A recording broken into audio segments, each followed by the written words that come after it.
চোখ রাখবো নিউজ 18 বাংলার বিশেষ সেগমেন্ট রাজমহলে। নাটক ছিল নেশা, আর পরে সেই নাটকই পেশা, লোক ঠকানোর নাটক। গোবরডাঙ্গা তৃণমূল নেতা অজিত সাহা, নাটকের অজিত একদিন হয়ে গেল তৃণমূলের অজিত, তোলাবাজ অজিত। রাজমহলের পাতায় অজিতের চুরির মহাকাব্য।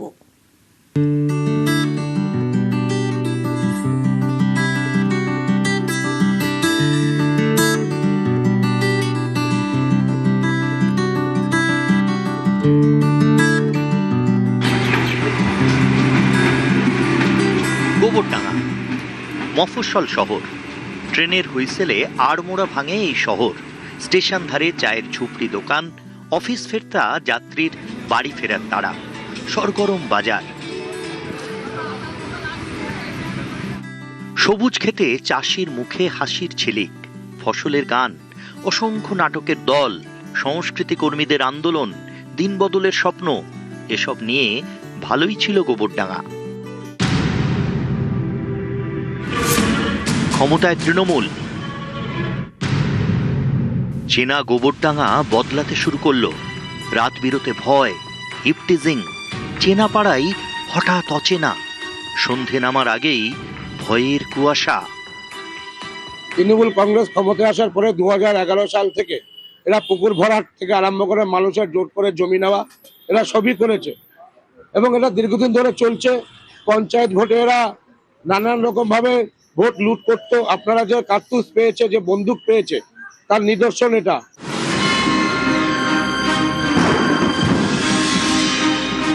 বদলাচ্ছে গোবরডাঙ্গা, পুকুর বুঝিয়ে বাড়ি, প্রমোটিং, সিন্ডিকেট, পার্টি অফিসে মদের আসর। এর মধ্যেই একটা নাম আগে, অজিত সাহা, গোবরডাঙ্গার নতুন দাদা, মাতব্বর। 30 বছর ধরে আমরা নাট্যচর্চায় নিয়োজিত।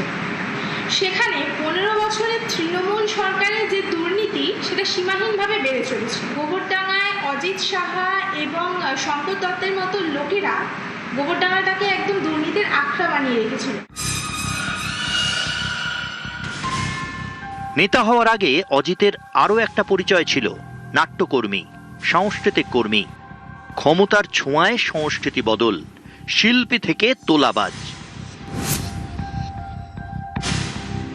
ব্যবসা করতো, ছোটখাটো ব্যবসা করতো। 2011 সালের পর থেকে এরা পুকুর চুরি করা শুরু করলো, এরা মাছ চুরি করা শুরু করলো। বিভিন্ন মস্তন্দপুরে কোথায় দোকান বিক্রি হবে, কে দোকান কিনবে, কিনছে কেন, যার কাছ থেকে দোকান কিনছে তাকে টাকা দাও, কিন্তু আমাদের 4 লাখ 5 লাখ বা 2 লাখ টাকা আমাদের দিতে হবে, তবেই তুমি দোকান কিনতে পারবে বা ব্যবসা করতে পারবে। ক্রিমিনাল অদিশা সুদিশা ক্রিমিনাল, অনেক লোকের কাছে টাকা নিয়েছে অদিশা সুদিশা। আপনার কাছ থেকে কত টাকা নিয়েছে? আমার কাছে টাকা নিয়েছে একবারে 2 লাখ টাকা। তারপরে প্রতি মাসে 10,000, 20,000, 30,000 আমি ব্যবসা করি, আমার ট্রান্সপোর্টের ব্যবসা আছে। কারণ উনি তো দিতে হবে, তুই ব্যবসা করিস।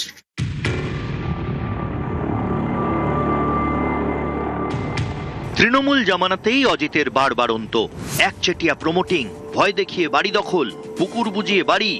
মসলন্দপুর বাজারেও অজিতের একচ্ছত্র শাসন, দোকান কেনা বা বেচা সবেতেই নাকি মোটা টাকা তোলা দিতে হতো অজিত বাহিনীকে। সঙ্গে ছিল হপ্তা, ছোটখাটো দোকানের হপ্তা থেকেও ভালো রোজগার। মাস গেলে তোলা থেকেই লক্ষ লক্ষ। ওই নাট্য ব্যক্তিত্ব, ওনার নামে একটা মহিলা কেসও হয়েছিল, তো পয়সার বিনিময়ে এরা সেই কেস থেকে উদ্ধার হয়েছিল। দেখা গেলো পুকুর জলাজমি এরা কম পয়সায় কিনে নিত, নিয়ে ভরাট করে দিত। এই রাজনৈতিক প্রভাবটা খাটিয়ে ওনার ভাই অবৈধভাবে অনেক জমি, কারণ কম দামে অনেক গরিব মানুষের জমি, তাদেরকে জোর খাটিয়ে রাজনৈতিক প্রভাব প্রতিপত্তি খাটিয়ে ভয় দেখিয়ে তাদের কাছ থেকে জায়গা নিয়ে নিত, নিয়ে সেই জায়গা লাভে বিক্রি করত। তোলার টাকায় পাল তুলেছে অজিত, দাঁড় বেয়েছে চেলা চামুন্ডারা। চাকরি নেই, ইনকাম তো দরকার। নিজেও খেয়েছেন, চেলাদেরও খাইয়েছেন। তোলার ভিটামিনেই হিষ্টপুষ্ট অজিত বাহিনী। মসলন্দপুর বাজারের শেষ কথা অজিত, তাকে আর পায় কে? অজিত তখন ধরা ছোঁয়ার বাইরে। প্রাক্তন খাদ্যমন্ত্রী জ্যোতিপ্রিয় মল্লিকের খুব ঘনিষ্ঠ ছিলেন এবং সেই কারণেই এই তোলাবাজি থেকে শুরু করে জমি জমা, দোকান কেনা বেচা হলে সবটাতেই তার যুক্ত থাকতো। এটাই আমরা সাধারণ মানুষ হিসেবে দেখে আসছি।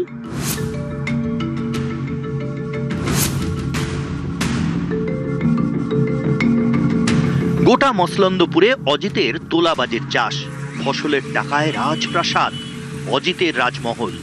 এই সেই রাজমহল, ব্যবসা বা চাকরি বাকরি কিছু না করেই এমন বিশাল রাজমহল। বিশাল বাড়ি আগে ছিল না, পরে বিশাল বাড়ি হয়েছে। আগে নিজেরা সব ভাই একসঙ্গে থাকতো, ছোট বাড়ি ছিল। এবং এই রাজনীতি বা এই ব্যবসা বাণিজ্য করার পরেই, বিশেষ করে রাজনীতি করার পরে এই ঘটনা ঘটছে বা এই ধরনের প্রতিপত্তি বৃদ্ধি পেয়েছে। প্রতিবাদ সেভাবে মানুষ ভয় পেত, সাধারণ মানুষ তো এ ব্যাপারে খুব একটা হয় না, প্রতিবাদ করতে ভয় পেত, তাই করেনি। নতুন সরকারের যে নীতি, সেই নীতি নিয়েই সবাই এখন সাহস পাচ্ছে এবং বলছে। 2 নম্বরের টাকায় অঢেল সম্পত্তি, বিঘের পর বিঘে জমি। জমির গায়ে তো আর নাম লেখা থাকে না, তাই সেসব দেখানোও সম্ভব নয়। তবে মসলন্দপুরের অনেকের মুখেই অজিতের জমি লুটের ইতিহাস। 2011 সাল থেকে এরা পুকুর ভরাট থেকে আরম্ভ করে মানুষের জোর করে জমি নেওয়া, এরা সবই করেছে এবং এটা দীর্ঘদিন ধরে চলছে। সবকিছুরই একটা শেষ আছে। শাসকের শোষণও একদিন বন্ধ হয়, অত্যাচারীর অত্যাচার একদিন মুখ লুকোয়, ভণ্ডের ভণ্ডামি ধরা পড়ে, চুরির সম্পত্তি মাটি ফুঁড়ে উঠে আসে। চোরের দিকে তাকিয়ে হাসতে থাকে তারা। বাংলায় পালাবদলের পর অজিতেরও চুরের ঢোল ফেঁসে গিয়েছে।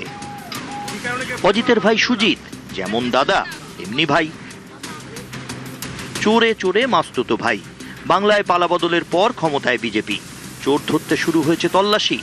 অজিতের ভাই সুজিতের বাড়ি থেকে উদ্ধার আগ্নেয়াস্ত্র।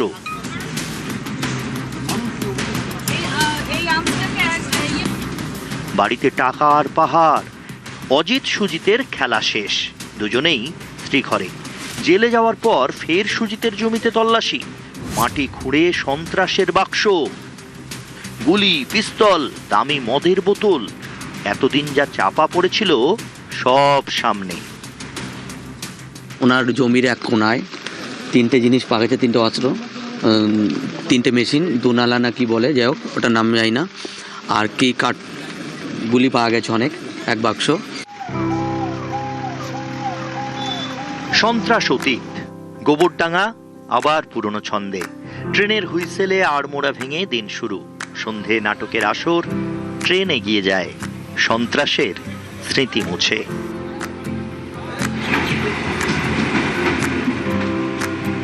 উত্তর 24 পরগনা থেকে জিয়াউল আলম, নিউজ 18 বাংলা।